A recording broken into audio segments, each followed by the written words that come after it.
How's everybody?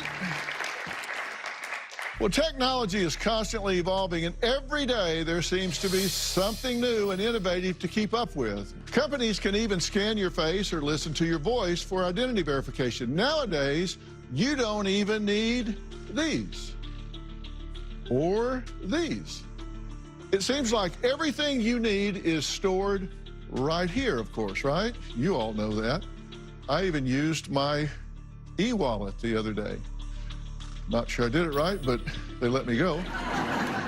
But let's take it a step further. What if you could unlock your car, open your door, or place a call with just this?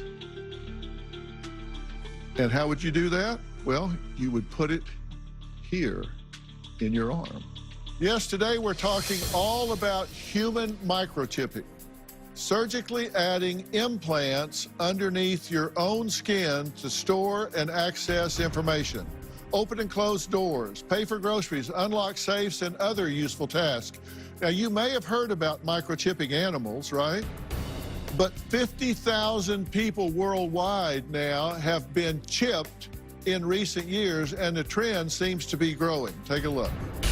Microchips implanted in human bodies could transform the way we tackle many everyday tasks. The technology can make some tasks easier and reduce the amount of personal items employees need to carry. A controversial trend and how it could put your privacy at risk. In a Stockholm business complex, employees gain access not with key cards, but with a wave of a hand.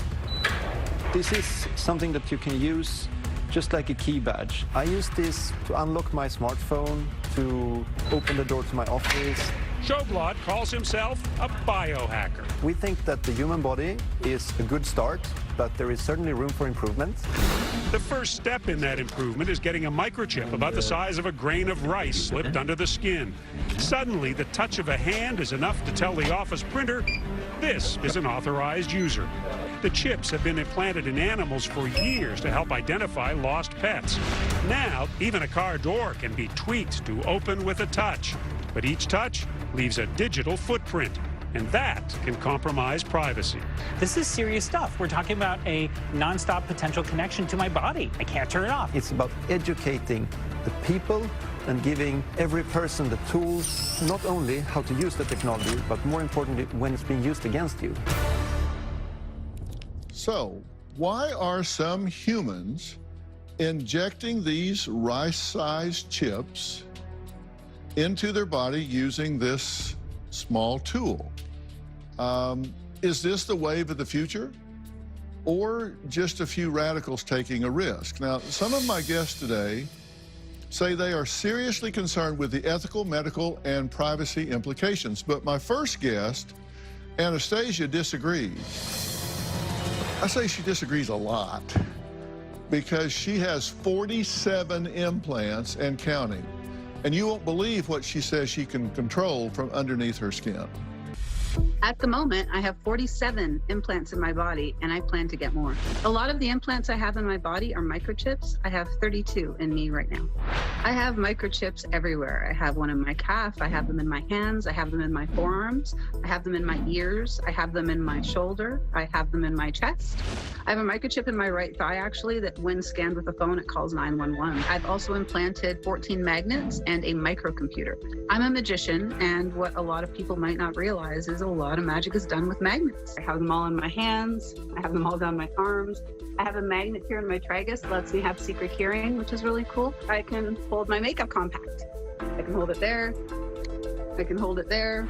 I especially love the magnets because I like to walk around and feel the electromagnetic fields vibrating in my body. Some people think this is really weird, but I feel like I have superpowers. I've had a few implants that have given me some problems. The first version of the computer that I had in my thigh cracked and I wasn't aware, and in its cracking of the case, it allowed my body fluids and the computer to all mix in together and tons of other heavy metals. So yeah, there's been some concerns. I really feel like microchipping could be the wave of the future.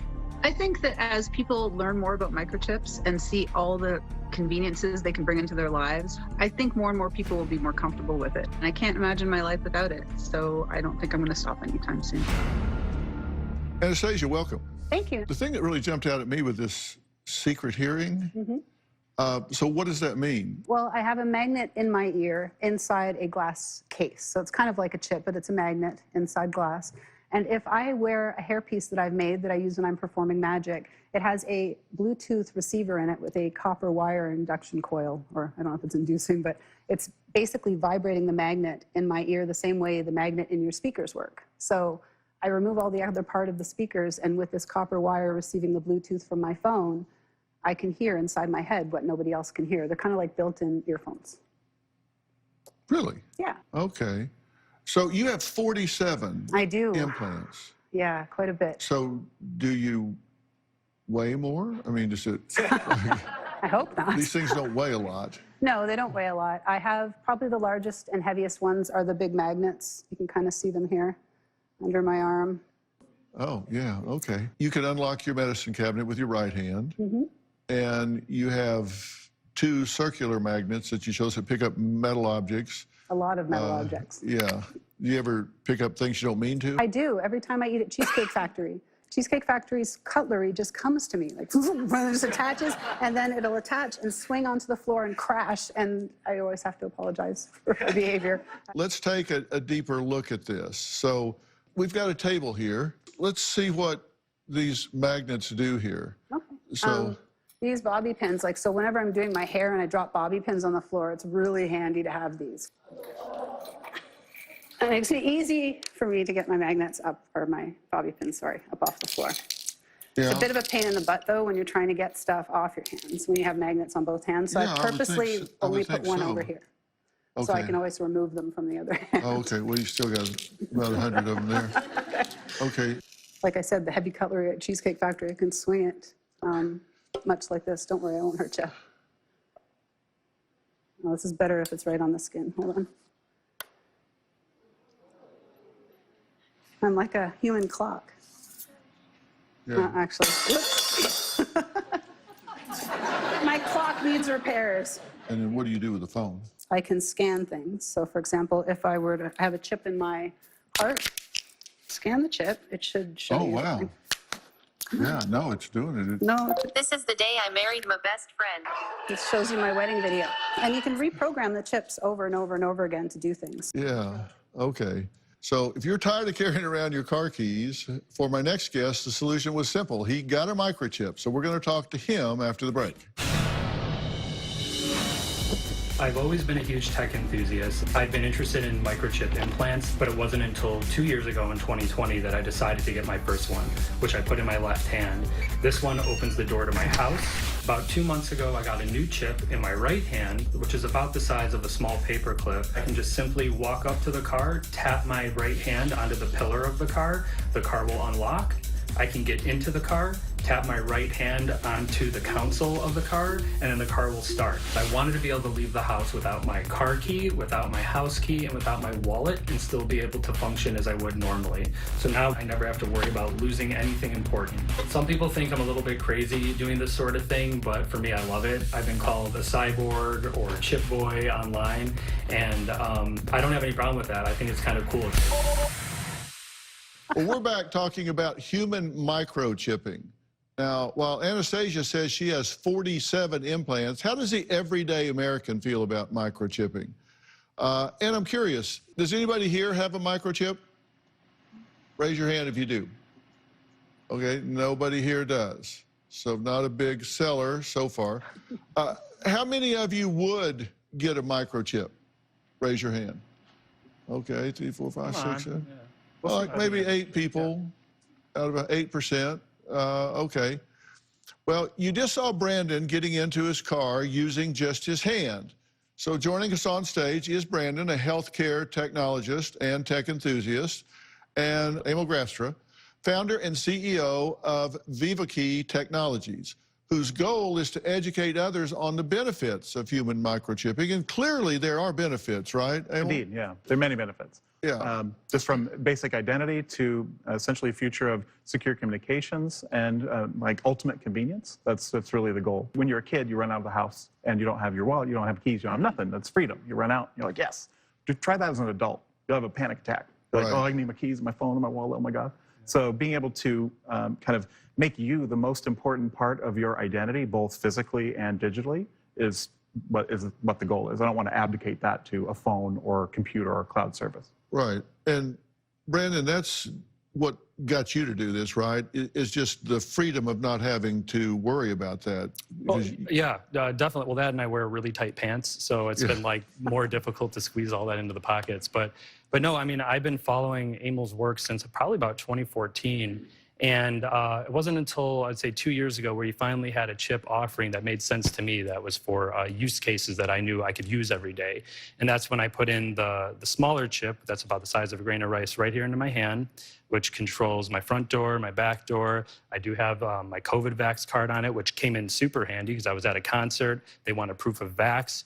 Tap your phone to your hand, up pops your Vax card. Links to portfolio, contact information. If you ever wanted to exchange information, you tap your phone to my hand, instantly download my contact information. So extremely useful. 2 months ago, I got the larger chip, which is, about the size of a small paperclip. Sits between my pinky and then my ring finger right here. And that is a smart chip. So what's fascinating to me is, just like your phone, you can download and install applications right into your body to give your appendages abilities they were never meant to. I feel like I have a superpower. It's like my hands can do things and continually evolve in their capabilities, for however long you're developing apps. And that's pretty cool because who else can really say they can do something like that?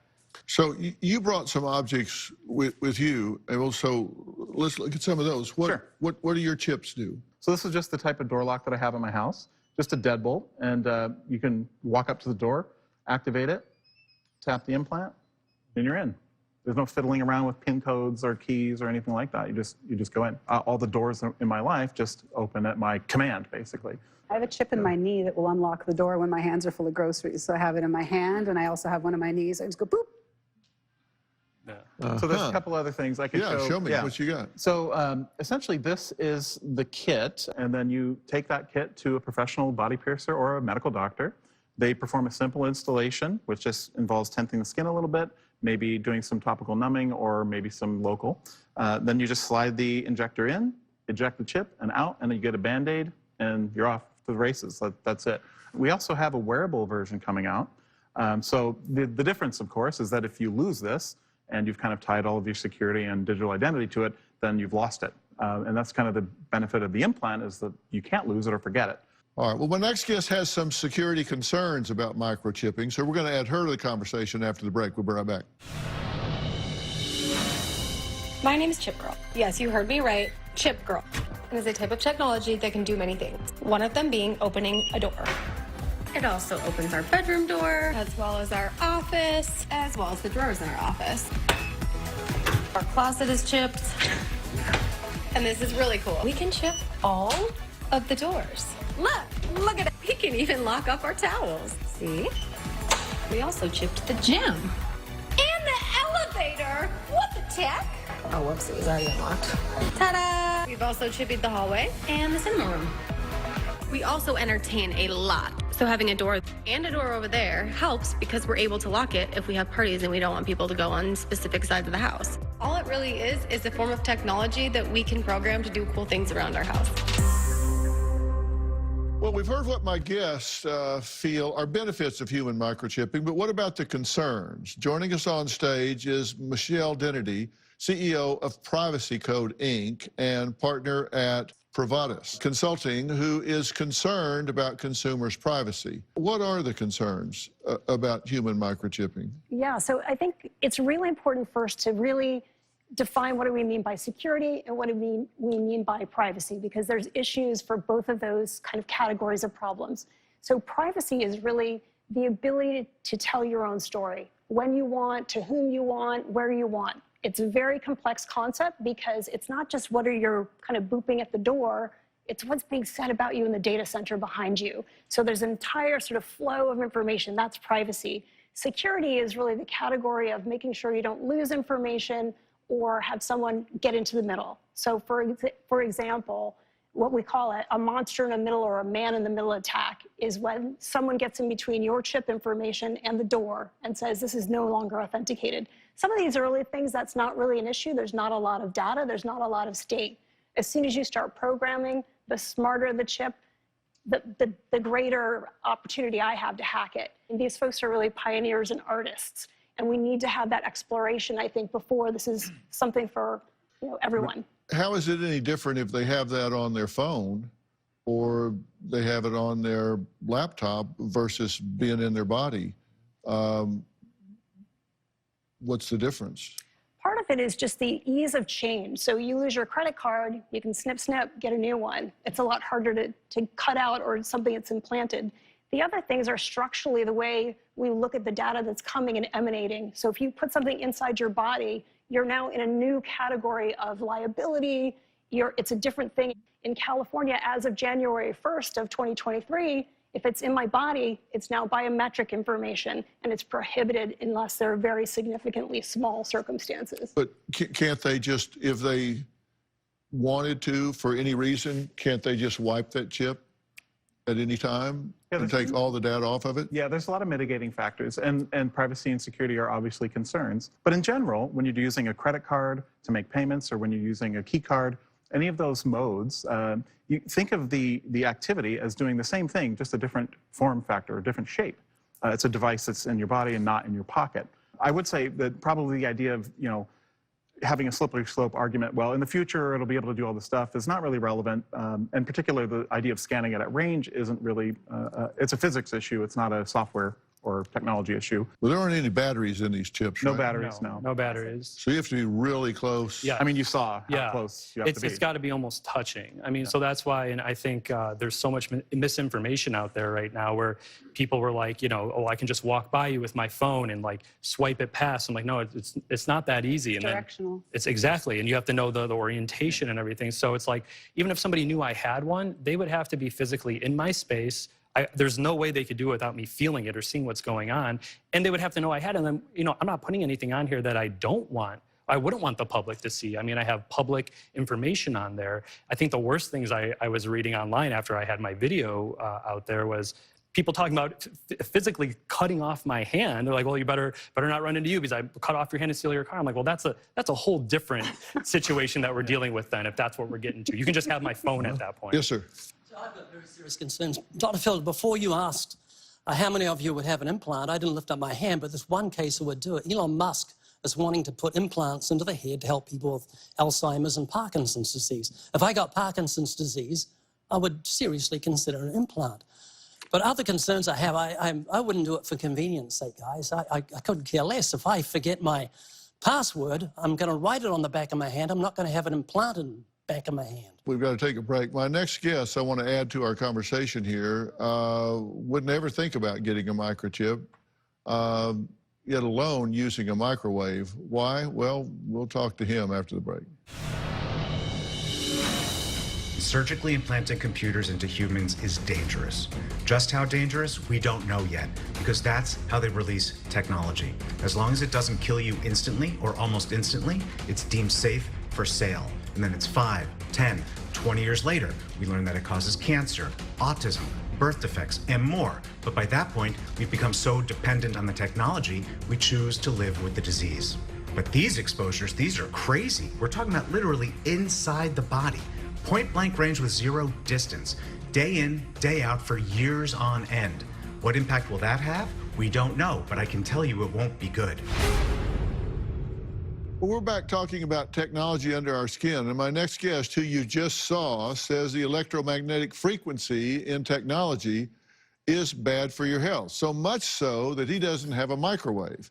So joining us on stage is R, who believes human microchipping is dangerous and technology needs to be safer to use. You said we don't know what the effects are, but we know they're not good. How do you know they're not good? Well, we now know, I mean, we have decades of science now on the health effects of EMF radiation. We're talking about thousands of studies at this point, high-quality, peer-reviewed science that links these exposures to numerous negative health outcomes ranging from infertility and anxiety all the way up to multiple types of cancer and tumors and Alzheimer's disease and many, many more. But wait a minute.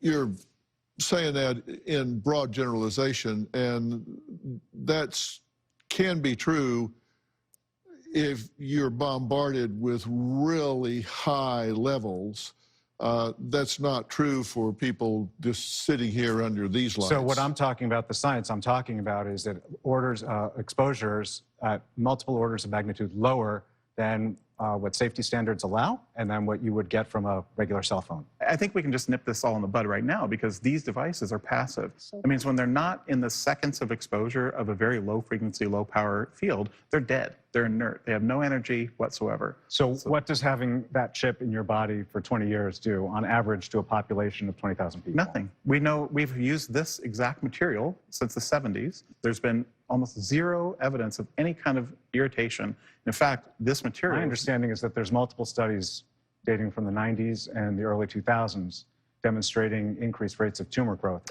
No, those are incorrect. And actually, what studies are you referring to? I'm talking about, well, I think... Yeah, so there are 3 studies that were referenced, but these are all studies that were tumor studies in animals either genetically engineered to get tumors in order to study the tumors or chemically induced tumors.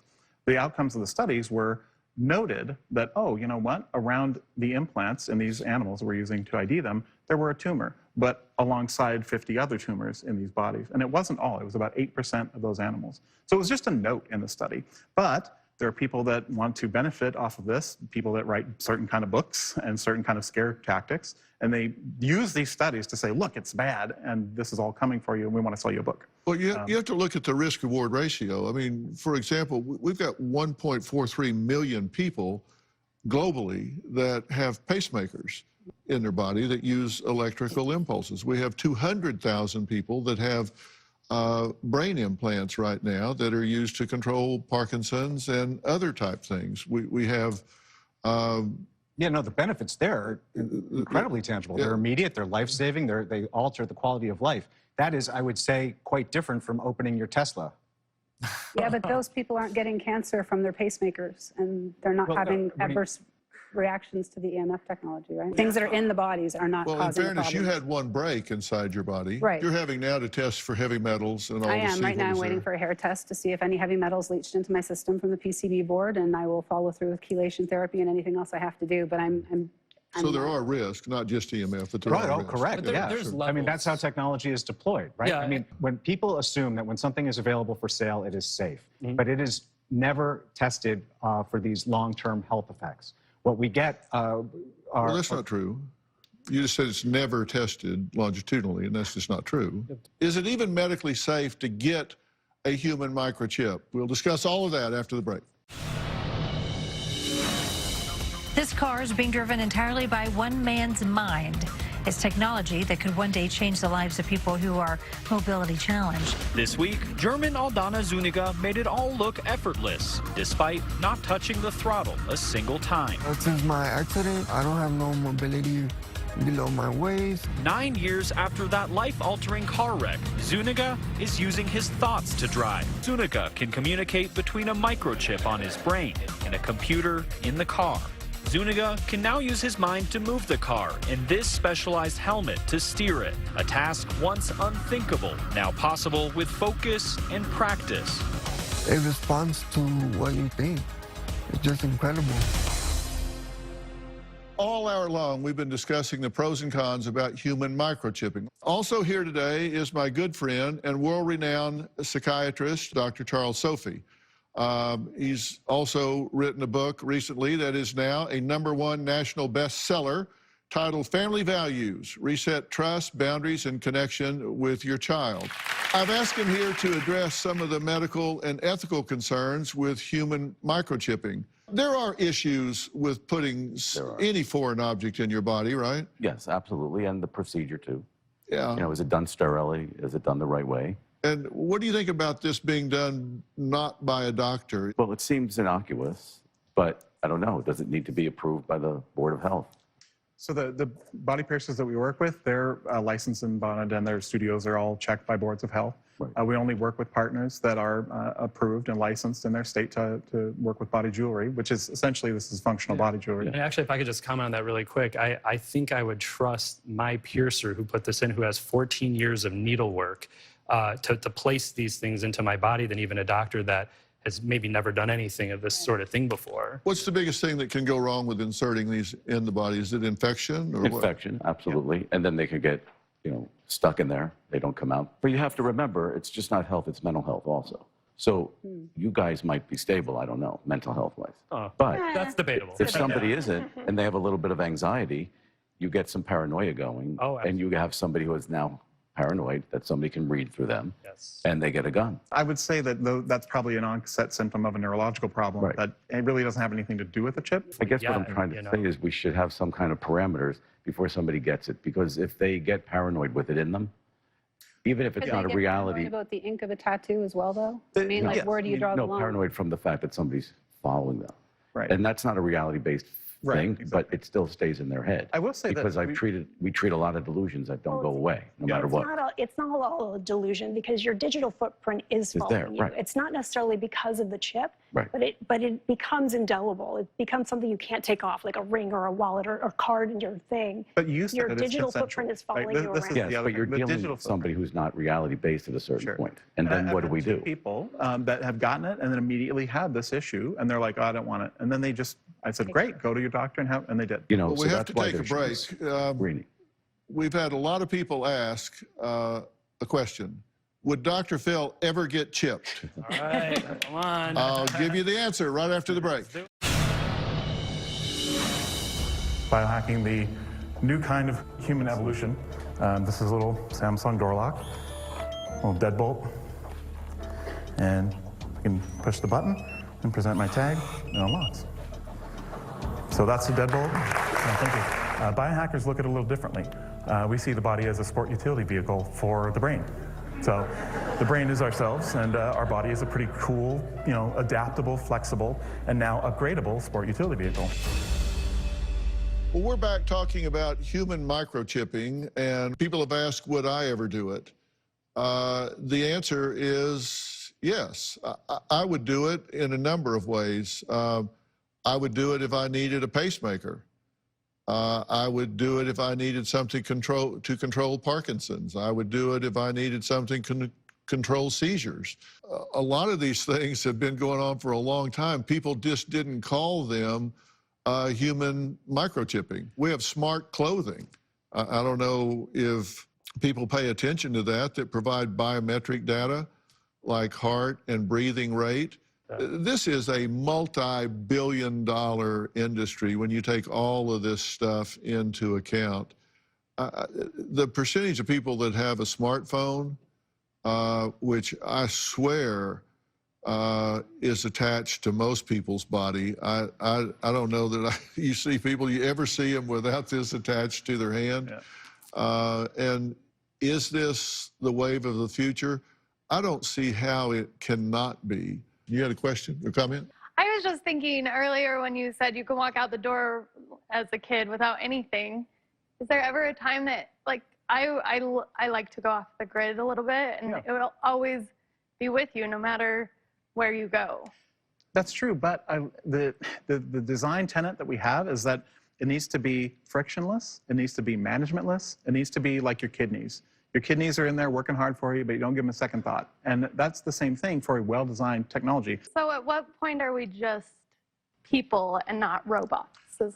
If you have a tooth filling, you're not, but it's the same thing. We're augmenting ourselves and repairing things and improving ourselves. You can't be just a human. I mean, that's a cochlear implants, hearing aids, all these devices we wear to help us function as normal. I mean, no one's making you do it, though. If Right. you don't want to do it, you don't have to do it. I just think and out I'm of completely convenience against versus medically is different.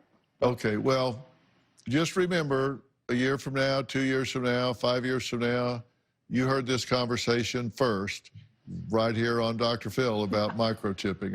Just ahead, don't let a packed holiday schedule stress you.